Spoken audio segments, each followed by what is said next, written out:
19e. Ok, direction la rue Goubet. C'est parti. Que votre trajet soit agréable. Ah, t'inquiète. Ok, merci beaucoup. Oui, allô? Je te le fais pour Bonjour. mercredi. Pour un renseignement. Oui. Non, tu m'envoies les documents, je l'envoie à la RH, je donne des précisions. Alors, marque-moi aussi le jour d'intervention Je vous écoute. et l'adresse où il intervient. Ok. Je vous entends très bien. Bonjour Cécile, c'est Daoud, j'espère que tu vas bien. Stéphane te passe le bonjour. Est-ce que je pourrais... Alors on a bien noté le rendez-vous le 19, on sera présent. Je te donne le numéro, je te donne pas le nom, tu es déjà en contact Bah oui, avec elle. c'est Comment pour tu pas fais perdre avec de ton temps. cerveau Non mais c'est pour aller vite, c'est pour pas perdre de temps. Faut que tu ailles au ministère de la Santé parce qu'il faut aller vite. Oui, c'est en politique qu'il faut Bah aller ouais. vite. Alors, l'autisme, j'ai découvert, mais il n'y a aucune parcelle sur cette planète où il n'y a pas d'autiste. Ça n'existe pas.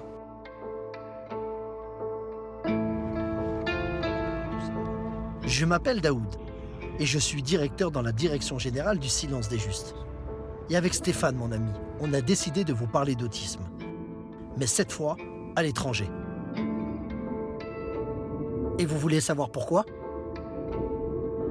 Culturellement, dans les pays d'Afrique ou du Maghreb, on a honte de nos handicapés. Oui, vous avez bien entendu, on a honte des personnes handicapées. Dès qu'il y en a, on pense qu'ils sont possédés ou bien qu'ils sont majnouns. Et on les cache. Et on a peur du regard de l'autre. L'autisme est méconnu. Là-bas, trop peu de personnes sont formées. Je vais vous raconter l'histoire de 3 familles. Aïssata et ses 2 enfants, Alpha et Omar. Srini et son fils Ritish, ainsi que sa femme Soumia. Et puis, pour finir, Nathalie et Arif, avec leur fille Aude. Je me suis entouré des meilleurs experts. Tout d'abord, il y a le docteur Moïse Assounil. C'est mon mentor. C'est lui qui m'a tout appris dans le monde de l'autisme et qui m'a présenté Stéphane. Et puis, il y a le docteur Dja. Lui, il arrive à rentrer en relation avec les cas les plus complexes, les non-verbaux. Et puis, il y a mon gars sûr, Stéphane. Regardez-moi ce beau sourire. Je sais même pas comment vous le décrire. C'est bien plus qu'un frère.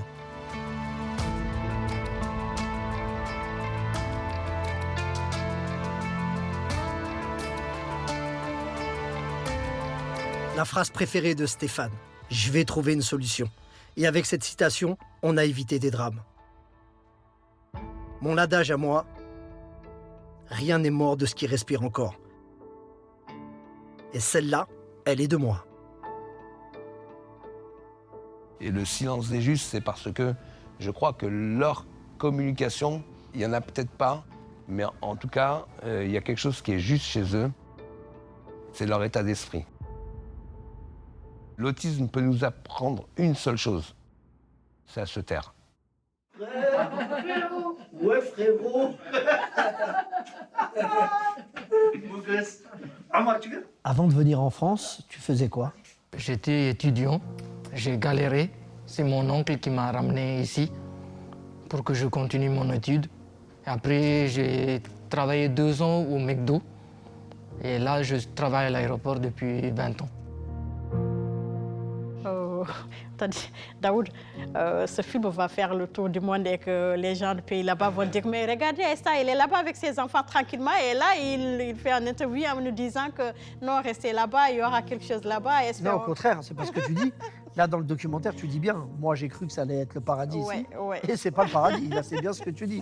Donc, tu penses toujours que la France est l'Eldorado de tout.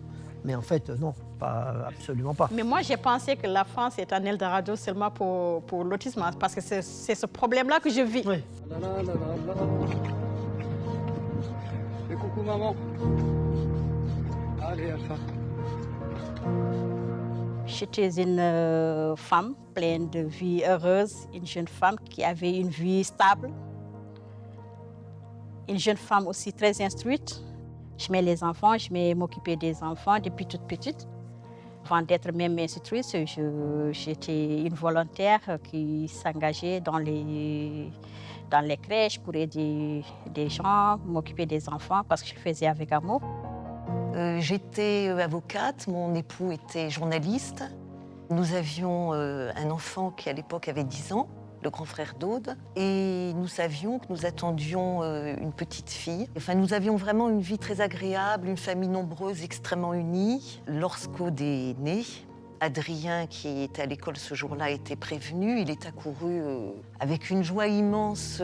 Donc la nouvelle vie a commencé. Et on s'est dit, voilà, l'enfant qui nous manquait est là.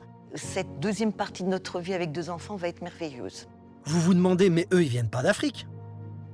En fait, j'ai voulu vous parler de leur histoire, car eux aussi rencontrent les mêmes galères que les autres parents qui viennent de l'étranger. Aude, c'est la maison. Je crois que j'étais jamais venu voir à la maison Alors, d'Aude. il me semble que vous étiez passé une fois la déposer, mais que vous n'aviez même pas eu le temps, parce qu'il y avait d'autres jeunes, de vous arrêter, prendre un verre d'eau. Et c'était, mais dans mon esprit, il faisait très très chaud comme aujourd'hui. D'accord. Okay. Voilà. D'accord. Donc oui, c'est la maison d'Aude qu'on considère comme la maison d'Aude d'ailleurs, pas la nôtre. C'est qui? Salut Aude. Bonjour Aude. C'est qui? C'est Tatou. J'ai Tatou. Ça va Aude? C'est Tatou. Non mais lève-toi, fais la bise au moins, un minimum. Ça va quoi? Tranquille? Tu vas bien?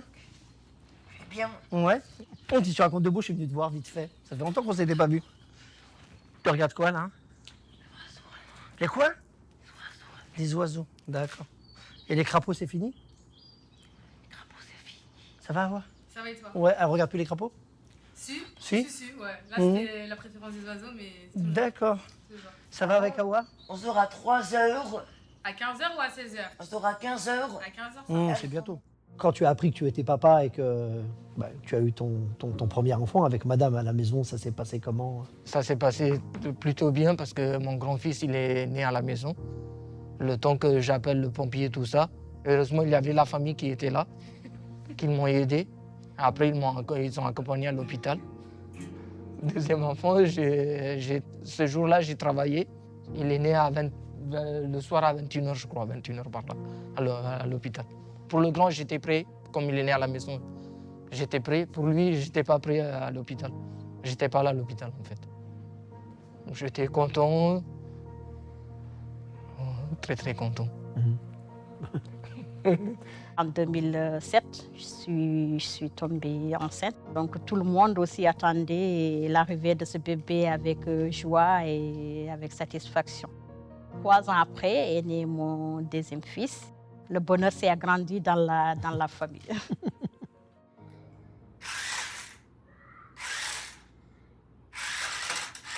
Attends, oui.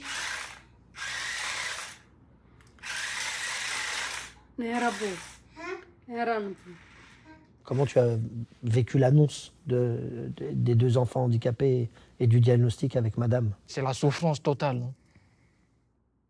Au moment où Aude est entrée à l'école, les problèmes ont commencé parce qu'on s'est rendu compte, et l'école détecte très vite les enfants différents, que Aude était un petit peu en retrait. Elle donnait l'impression de ne pas voir les autres enfants, elle n'écoutait pas les consignes.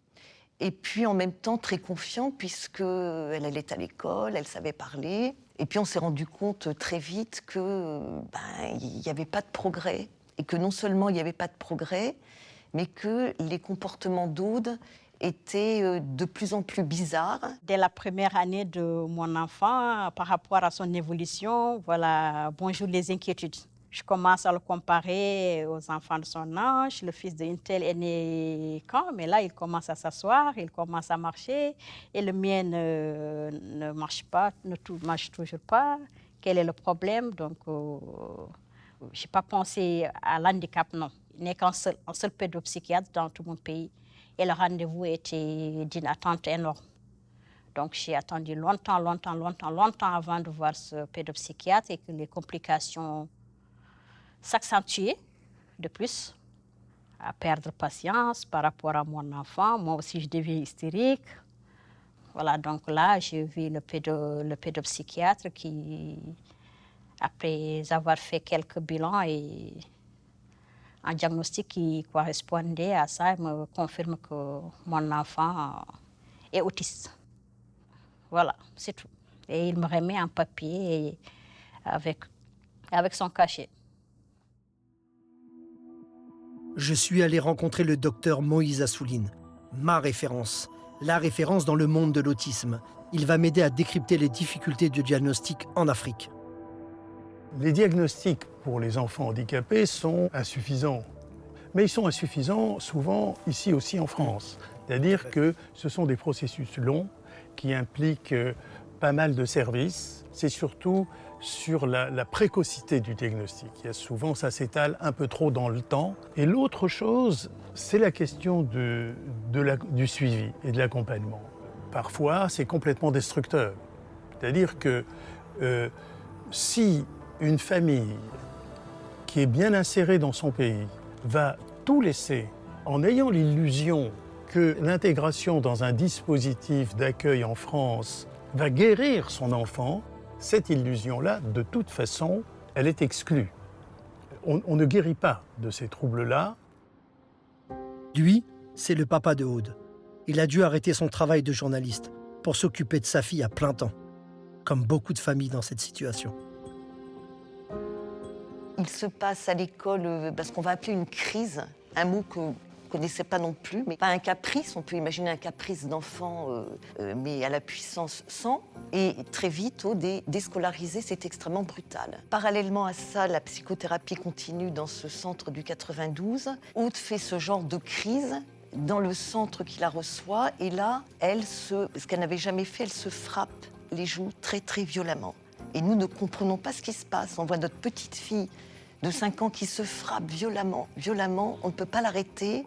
Il y avait 2 psychothérapeutes ce jour-là qui nous regardent, qui la regardent. Et là, on comprend qu'il y a quelque chose d'extrêmement grave. Et on est assez naïf ou ignorant pour ne pas savoir que ce comportement a un nom, que c'est de l'autisme. Et là va commencer une histoire pour nous qui va être à l'opposé de tout ce que nous avions imaginé. On nous explique qu'il n'y a pas de place dans les structures. Et puis on passe d'une vie quand même normale, où Aude était scolarisée, à une vie totalement marginale, où il n'y a pas d'école et il n'y a rien. Donc que fait-on d'Aude? Qu'est-ce qu'on va faire? Où est-ce qu'on va mettre Aude? Tonton, tata, il y a tout le monde là, Aude. Elles sont belles tes petites photos. Ouais. Elle est super. Et que je regardais les malheurs de Sophie. Les malheurs de Sophie. Bah, tu verras avec Awa tout à l'heure. Là, tu vas sortir avec Awa. Hein. Ouais. Tu vas sortir à 15h, tu vas prendre le dossier. Tu vas aller où avec le camion? Je vais aller visiter Leclerc et des jouets, Dis quoi, tu vas acheter des poupées? T'as déjà des poupées, non? C'est quand la Toussaint? La Toussaint, c'est bientôt. T'aimes bien la Toussaint? Pourquoi t'aimes bien la Toussaint? Qu'est-ce qu'il y a la Toussaint? Il y a grand-mère et il y a Jean-Estelle. Et qu'est-ce que tu fais avec eux? Avec eux, je fais un peu de parade dans mon livre des koalas. Je vais faire le livre de la pâte à moule rouge et de la pâte à moule rouge. Donc c'est un maman super. Bah, génial. Le tatou. Oui. Dis-moi. Et mange d'origine. Qui? J'ai pas compris. Moi, je suis bordelais d'origine. T'es de quelle origine, toi? Ah, t'es de quelle origine? T'es de quelle origine, toi? Maman, alors, est de je quelle origine? montrais Maman est de quelle un origine? cheval qui s'appelle Juno. Non, attends. Maman est de quelle origine? Maman, elle est française. Voilà, donc t'es d'origine française. Et papa? Papa est d'origine albanaise. Donc, tu es française. Albanaise. Voilà. T'as compris? C'est bon? Ok? Et moi, je suis d'origine. Et Daoud, il est de quelle origine, Daoud? Zitoun, l'huile d'olive. Je viens de la Kabylie, moi, l'Algérie. Louine et Maître Louine. Moi, je parle. Là, je parle. Elle parle plusieurs langues. D'accord. Tu parles pas l'arabe, Aude, non? Est-ce que je peux parler avec toi l'arabe? Tu parles l'arabe? Je parle. Tu nous montres comment tu parles allemand? La touche ton anglais. En allemand, comment En tu allemand. fais en allemand? Elle nous fait une phrase en allemand, c'est marrant.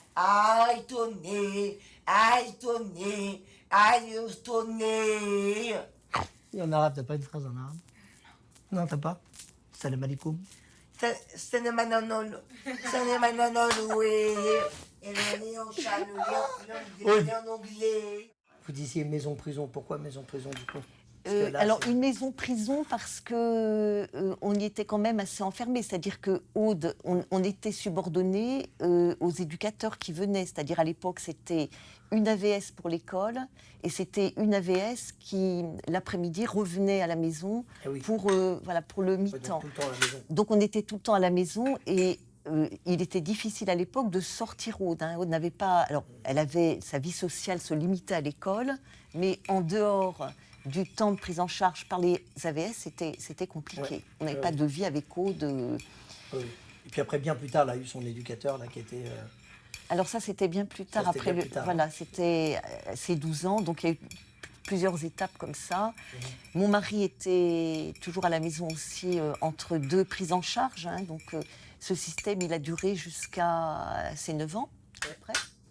Et puis ensuite, il y a eu un petit épisode d'hospitalisation quand elle a été déscolarisée donc pour la deuxième fois. Première déscolarisation maternelle, deuxième déscolarisation, elle était en CM1 ou CM2, je ne sais plus. Enfin, elle avait 9 ans. Le grand, il est en IM Pro. Et le deuxième, on galère avec lui.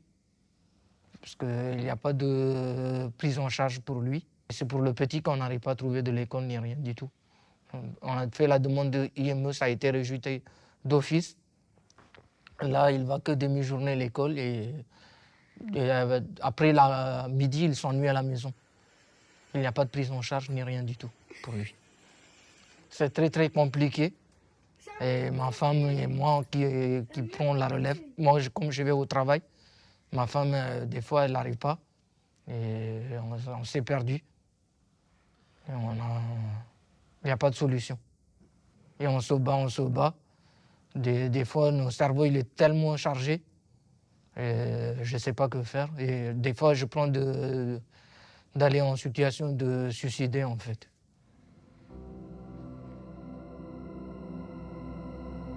Srini dit des mots durs à entendre, du désespoir, une émotion forte. Certains y pensent, et d'autres passent à l'acte.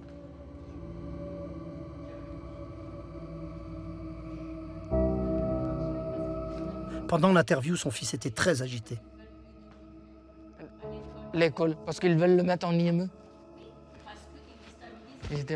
Voilà. Ah, je dirais. Arrête. Sinon, tu vas là-bas. Tu mets pas des coups à papa devant moi. Lève-toi. Lève-toi. Lève-toi. Tu te mets là-bas. Parce que tu as poussé papa. Lève-toi. C'est de pire en pire. Lève-toi. Voilà. Non. Alors, Srini, oublie la caméra, on discute entre nous, d'accord? Une solution, trouver des structures qui conviennent pour les enfants, former des gens. Vous voyez là, il est pas bien. Des soins, des médecins. J'ai pas pu finir l'interview avec Srini. Il était mal, il a fait un malaise. J'ai appelé sa femme. Elle s'est proposée de continuer l'interview.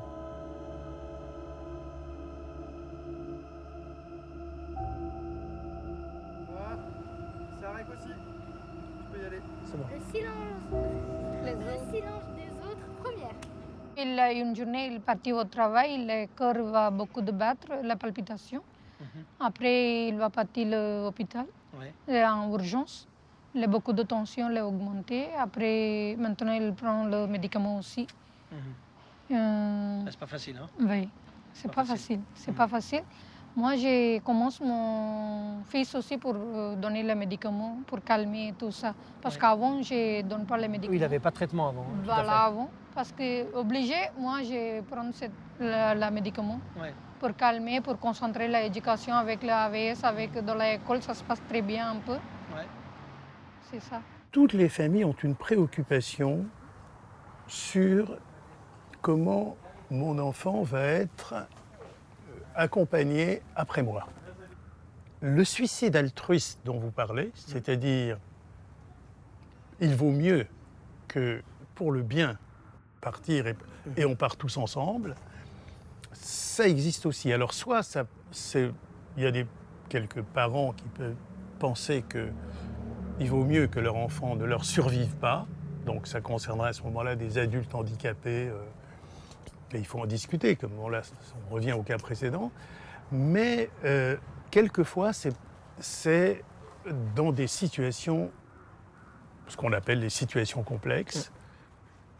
Et là, c'est une des raisons pour lesquelles des dispositifs maintenant ont été créés d'accompagnement pour les situations complexes. J'ai entendu une fois à 3 h du matin un père, pendant que sa maman m'expliquait la situation, il sortait des urgences d'un grand hôpital et leur enfant allait toujours pas bien et ça faisait des semaines que ça durait. Et j'entendais le père derrière disant je vais sauter avec lui de la fenêtre du 9e étage et ça va être vite fait. Ce type de choses, ça traverse en tout cas certaines familles et évidemment ça existe et c'est pour ça qu'il faut créer plus de structures, il faut être attentif aux accompagnements. J'ai pris comme pays d'asile la France ou de refuge la France parce que avec l'avancement et tout ça, j'ai cru que la France c'était le meilleur pays, en fait, qui était en avance par rapport au pays, quand même, pour ces genres de complications-là, pour une prise en charge, une meilleure prise en charge, pour de meilleures structures pour ces complications-là. Tu dis j'ai cru. Oui. Trouver un avenir meilleur. Oui, j'ai cru, parce que... Tu as trouvé quoi, du coup? Ce que je rêvais n'était pas réel en France. Depuis que je suis venue en France, et voilà. C'est une autre tournure, un vrai parcours du combattant.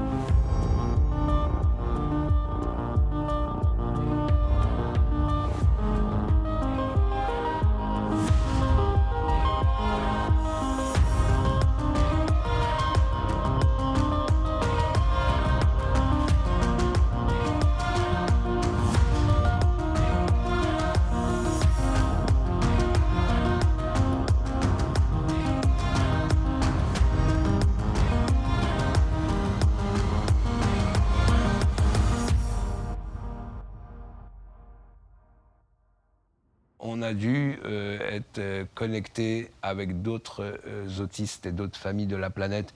Et les plus souffrants, c'est toujours pareil, hein, c'est toujours l'Afrique. Ils ont moins de moyens, évidemment. Ils ont moins de médecins, ils ont moins de diagnosticiens pour créer finalement la prise en charge. Une fois qu'on a une connaissance des problématiques réelles du trouble du spectre autistique de l'enfant, on arrive à donner aux parents une indication, comment on l'accompagne, comment on gère au quotidien, et surtout, pour les éducateurs mauritaniens, les formations, elles ont commencé, je crois, avec la Mauritanie et avec toi, pour les former aussi à l'accompagnement de l'autisme. Alors, je ne suis pas chercheur, je ne suis pas scientifique. Et donc, comme l'autisme, c'est le même, qu'il soit français, qu'il soit américain, qu'il soit nord-africain, c'est le même autisme, c'est le même descriptif clinique. Et on va continuer à développer ce que nous, on développe à l'étranger. La bougie ne perd pas de sa luminosité quand elle éclaire une autre bougie.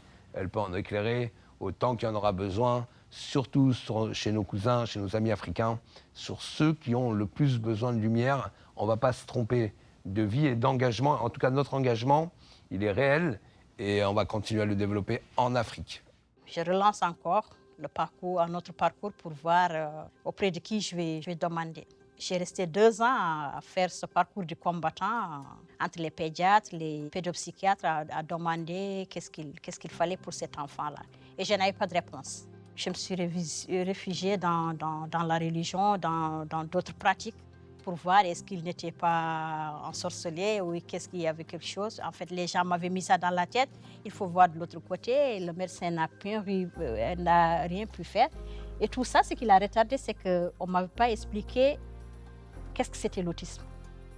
Les gens le retournent dans une autre catégorie. Des pratiques ancestrales, traditionnelles. C'est une situation qui est très compliquée et très dure pour une femme. Les pratiques ancestrales, au pays sont pas forcément, de manière majoritaire, hein, elles sont pas bienveillantes. Elles font beaucoup de mal aux jeunes, avec les féticheurs et les marabouts qui ont bien compris qu'il y avait un fonds de commerce. Hein, on le voit bien dans les pays d'Afrique. Comment prendre de l'argent aux parents en mettant tout ça sur le dos des mauvais esprits. Quand le sentiment de perte de chance d'un enfant handicapé, quand ils sont petits en particulier, amène à aller chercher de l'aide de tous les côtés.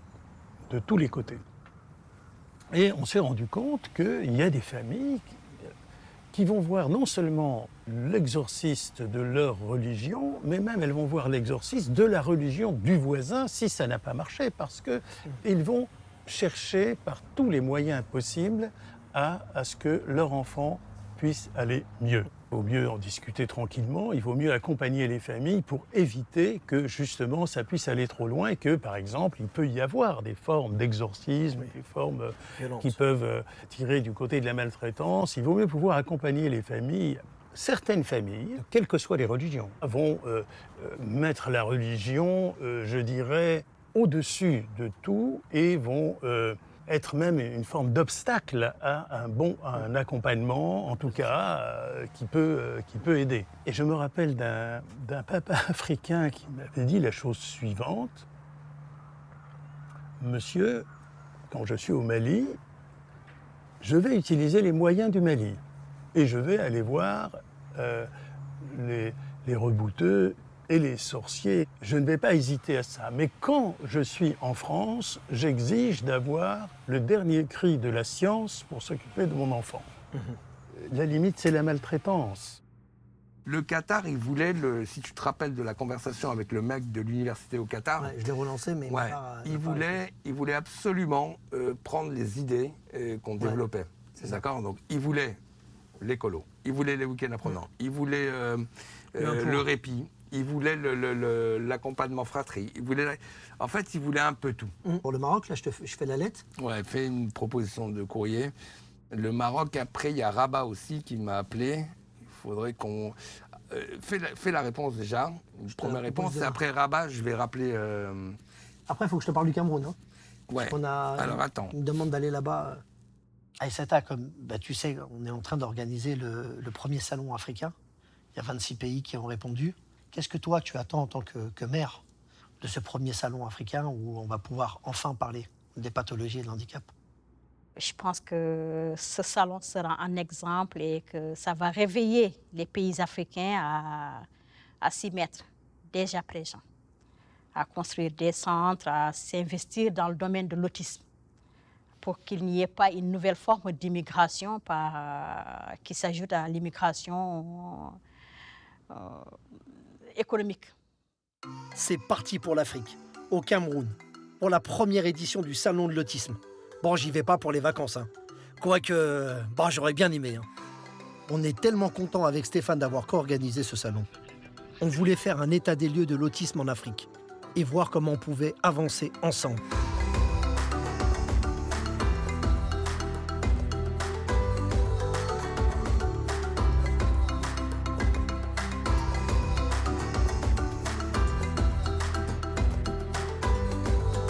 Nous, on se bat avec le silence des justes pour être dans l'habitat inclusif.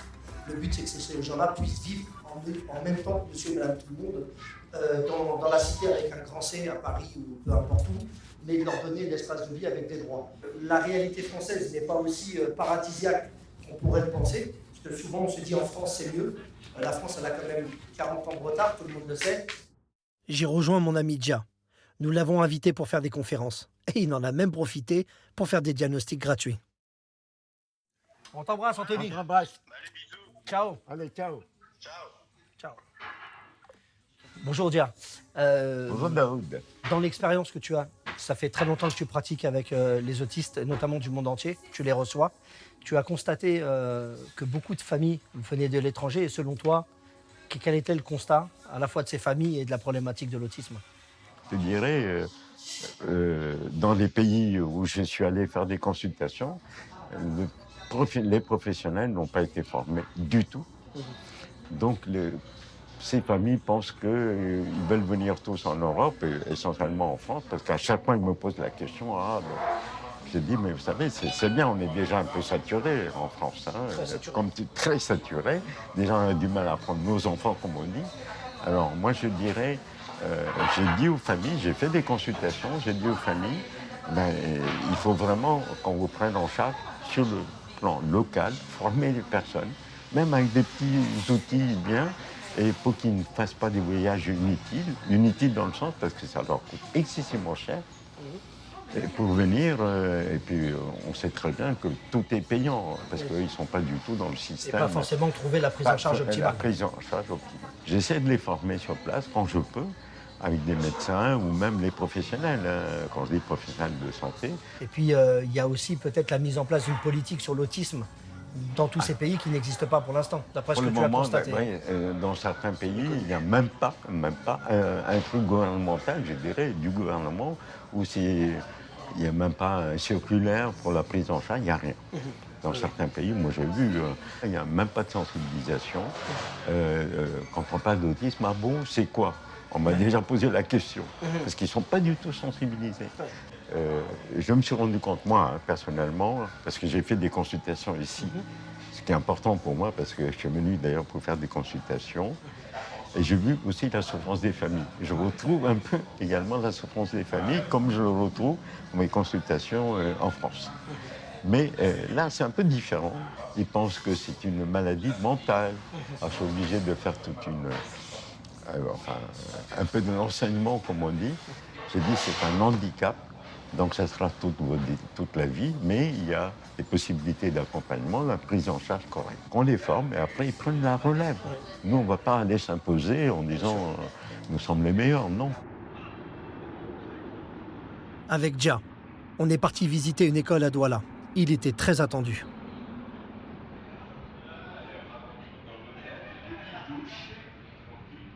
Il n'y a pas eu de problème? Non, la grossesse elle a été normale. Non, elle a accouché normalement. Accouché par les voies naturelles, pas de césarienne. Il parlait quand il avait envie, lorsque vous parlez. Quand il avait envie. Voilà. Mais il ne répétait pas les mots. Si? Parfois.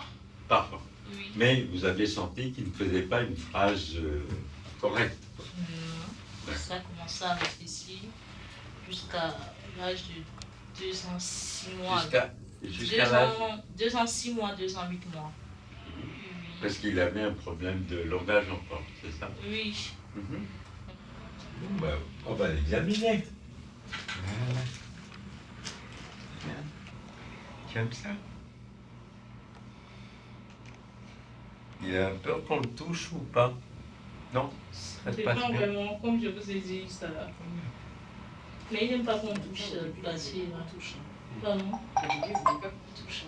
Parce qu'il n'est pas habitué à lui. Au début, l'enfant refuse le contact. Oh. Et puis finalement, un sourire.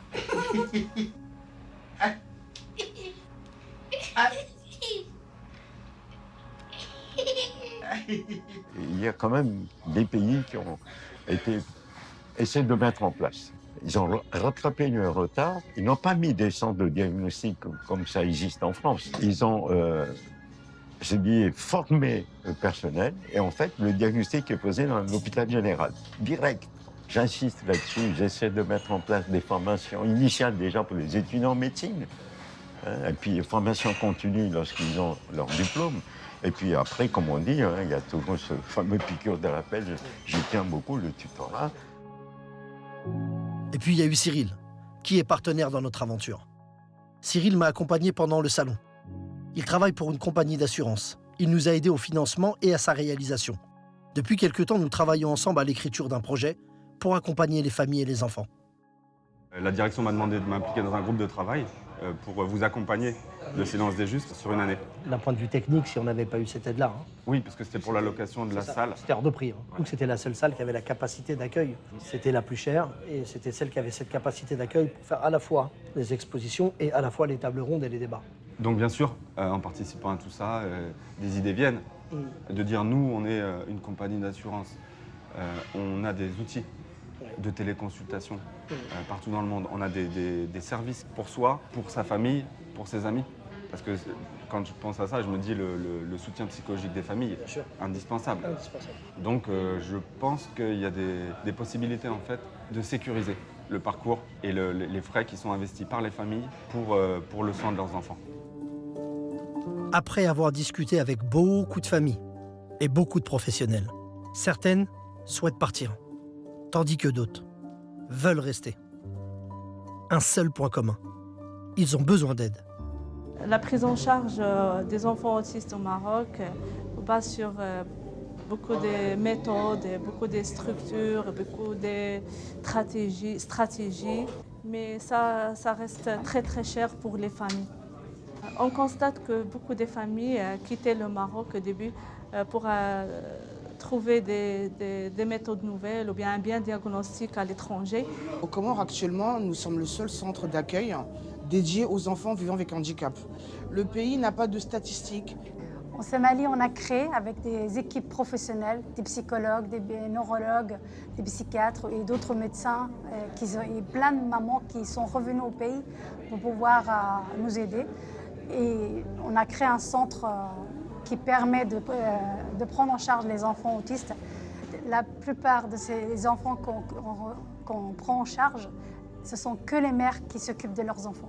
C'est des mères seules, divorcées, à qui on a abandonné tant sur le plan familial que sur le plan de l'entourage. Une des raisons qui m'a poussée à rester est de former les parents, mais aussi de créer le centre.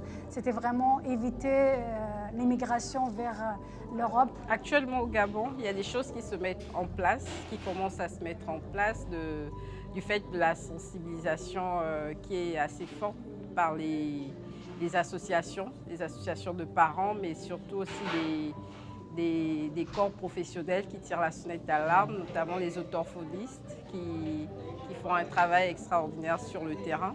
Donc la prise en charge n'est pas encore vraiment structurée, mais il y a un centre qui vient d'être ouvert, un centre public. Comme on s'en doute tous, le coût de la prise en charge dans un cabinet privé est assez élevé, surtout dans le contexte économique africain. L'autisme en Mauritanie, on en parle, mais il reste beaucoup de choses à faire. Donc pour le moment, il n'y a pas beaucoup de spécialistes, il n'y a pas de centre adapté et il n'y a pas de spécialistes dans le domaine. Et ce sont les parents qui essayent de s'entraider entre elles pour essayer d'accompagner leurs enfants. Je fais mon master en santé publique, mais je suis sortie hors du commun pour aller faire ma recherche en autisme. C'était une motivation personnelle. Et deuxièmement, c'était pour aider le moment qui souffrent en RDC, qui jusque-là laissent encore leurs enfants dans les enclos. Et surtout en cachette, ils ne veulent pas faire sortir les enfants à la lumière du jour. Et surtout ne pas se promener avec ces enfants-là en public. Je pense que depuis ces 14 années que je passe au Sénégal, il y a eu une grande évolution par rapport à l'autisme. C'est-à-dire qu'au départ, on n'avait absolument aucune sensibilisation, il n'y avait pas de mobilisation générale. Là, aujourd'hui, il y a beaucoup de choses qui se mettent en place. Il y a des structures qui s'ouvrent, il y a des spécialistes qui se mettent en place. Il y a aussi des parents qui montent des associations ensemble pour arriver à faire vraiment évoluer les choses et bouger les choses par rapport à l'autisme. Voilà. Après une semaine de débats et de rencontres, on s'aperçoit que tous ces pays ont besoin de la même chose. D'une politique faite par le gouvernement sur la prise en charge de l'autisme, des outils et des moyens. Tous ces pays pensent que l'herbe est plus verte ailleurs. Mais dans notre réalité à nous, Français, nous sommes venus leur dire que l'herbe n'était pas plus verte ailleurs et qu'il serait mieux pour eux de rester et de consolider les savoirs et les échanges afin d'éviter les drames que nous rencontrons sur le terrain. Un message pour mes frères et mes sœurs de l'autre côté des frontières. Ne croyez pas que la France est l'Eldorado de l'autisme. Nous avons nos difficultés. Nous pouvons vous aider. Il est préférable, de manière collective, de bâtir dans votre pays, pour vos enfants, que de venir de manière individuelle vous mettre en danger ici.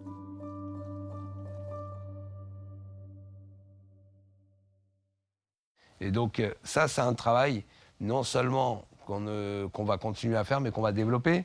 Demain, c'est aussi d'éclairer. Alors d'éclairer, je le dis en toute humilité, c'est pas moi qui éclaire, hein, c'est une équipe Nous, on a eu la chance, avec toi, d'être connectés avec des spécialistes de l'autisme. Le côté positif, au fond, c'est que l'accompagnement des handicapés a énormément progressé, peut-être beaucoup plus sur un plan scientifique, au niveau des connaissances, dans les 10 dernières années que dans les 50 années précédentes. Ce qui fait qu'il n'y a pas besoin de passer par toutes les étapes par lesquelles sont passés les pays avancés pour l'organisation d'accompagnement du handicap. On peut aller directement à des formes modernes d'accompagnement tout de suite dans ces pays-là.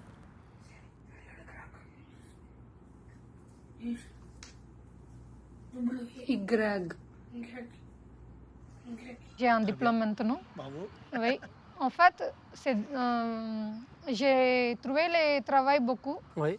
Je ne peux pas laisser mon fils tranquille, je ne peux pas aller... Il n'y a pas de prise en charge. Voilà, c'est ça. Donc, du coup, tu as eu la formation, tu as eu le diplôme, tu as le travail, mais tu ne peux pas bosser parce que ton fils est Voilà. là. Moi, j'ai besoin de temps pour calmer pour moi. Bien sûr. Tu es tout le temps avec ton fils, toi, tu n'as pas de vie sociale, tu ne peux pas travailler, tu ne peux pas te reposer. Et lui, il a besoin d'éducateurs, il a besoin d'éducatifs, il a besoin de... Alors, maman, c'est maman, mais dans son trouble à lui, il a besoin de professionnels pour l'aider. Fais voir ton nouveau livre. Pas. Ça, c'est du bouquin. Hein. Super. Ah bah tiens. Bah, ça aurait été les oiseaux et les crapauds, quoi, hein, en même temps. Hein. C'est qui t'a offert ces super livres? C'est maman et papa. Super. Et dis-moi, c'est lequel l'oiseau que t'aimes le plus dans le bouquin? Aude. Aude, je te parle. C'est le serpent. Oui, ça, c'est le serpent. Mais dans ce bouquin-là, c'est lequel l'oiseau que t'aimes le mieux? Viens voir. Montre-moi. Ferme celui-là. C'est lequel que t'aimes le mieux? Là, je te montre. Ouais, montre-moi. Je te montre. Vas-y. Ah, t'es sûr que tu prends pas 2 pages en même temps? C'est lequel? C'est là, Patrick, c'est là. Dans un lac. C'est dans un lac. Regarde, écrit lac et marée. C'est dans un lac. T'as compris? On est parti à quelle plage? J'étais à la plage du Nicolami. Ouais, ok. Et je suis allée voir des clowns qui rient, des clowns qui rient bien. Je vais voir lundi, mardi. Est-ce que t'as fait des crises? J'ai pas vu des crises. Mais bravo. Tu t'es bien comporté tous les mois? Je suis bien comporté. Je vais bien comporter de la au mois de juillet. Bravo, tape là.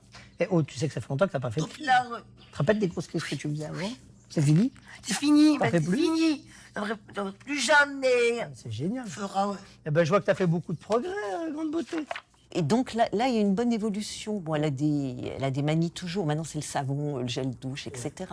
Mais ça s'est passé, hein, Rive, quand même. Voilà, donc parfois, on la trouve formidable. On se dit, oh là, ça y est, on voit même pas qu'elle est autiste. Et puis parfois, oui, le passé ressurgit tout d'un coup. Donc, bon, ça reste haute, quoi. Donc.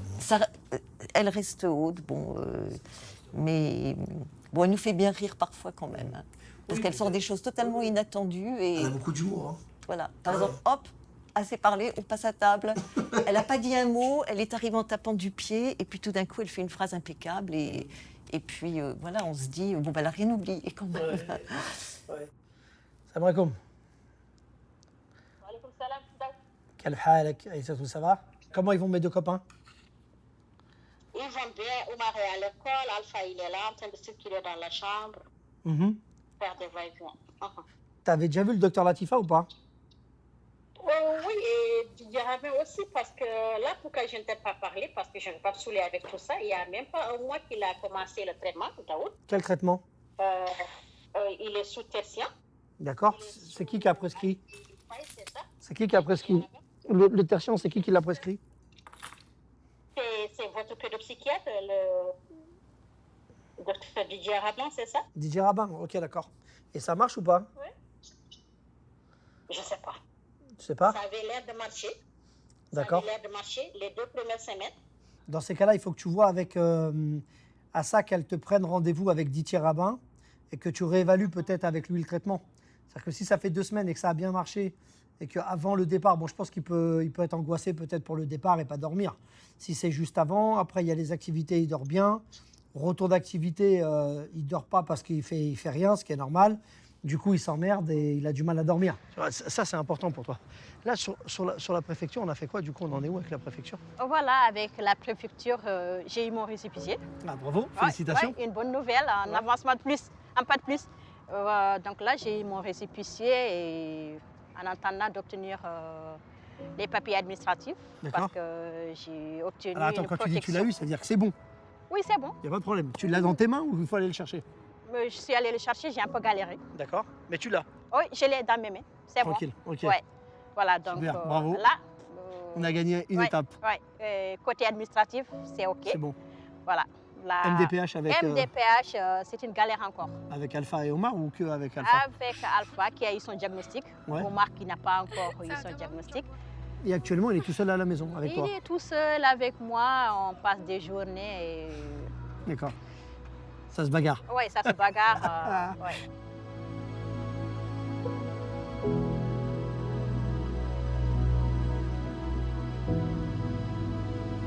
Rien n'est mort de ce qui respire encore.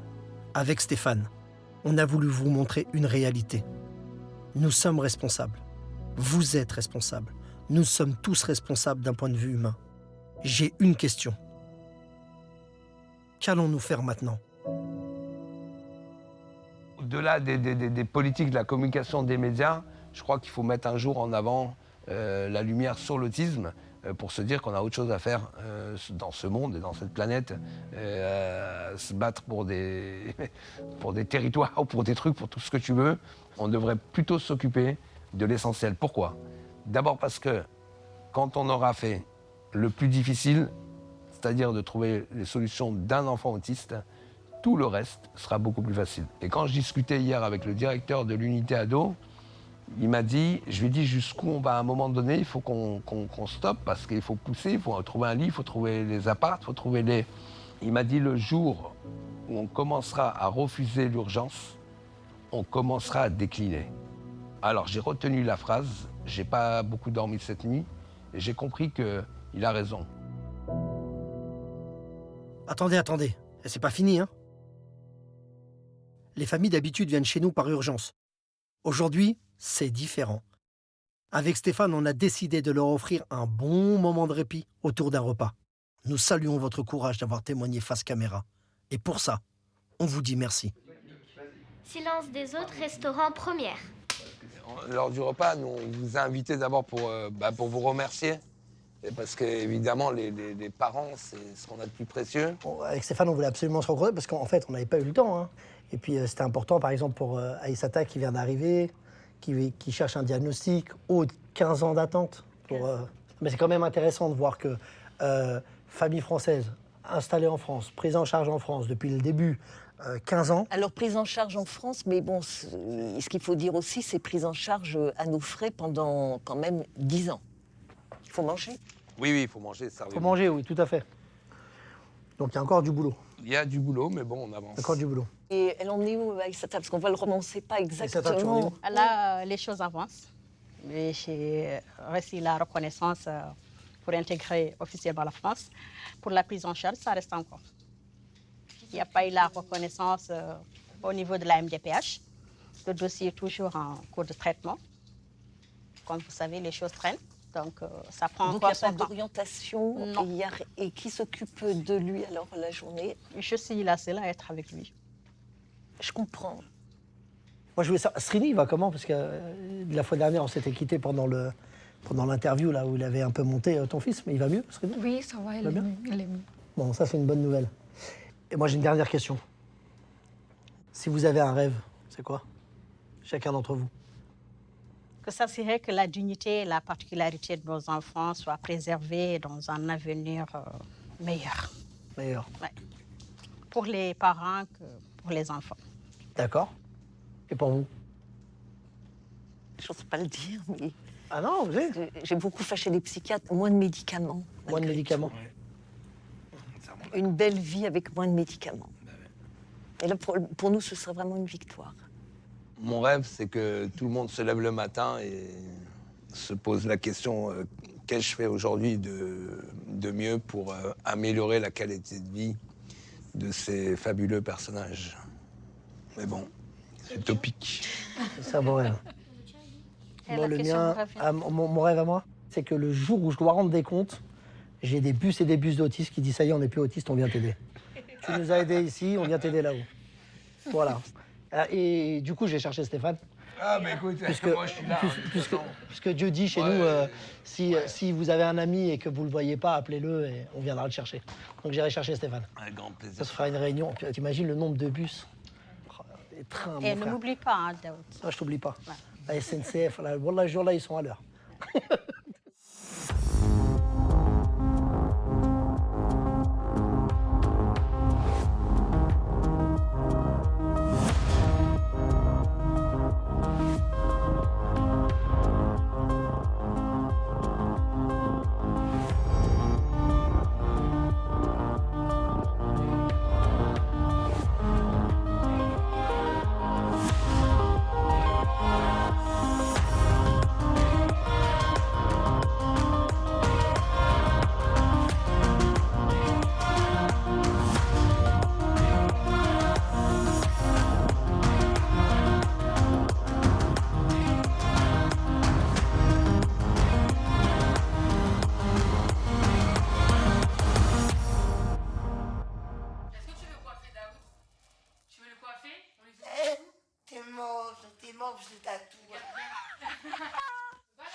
Tu m'as dit t'es mort ou t'es moche?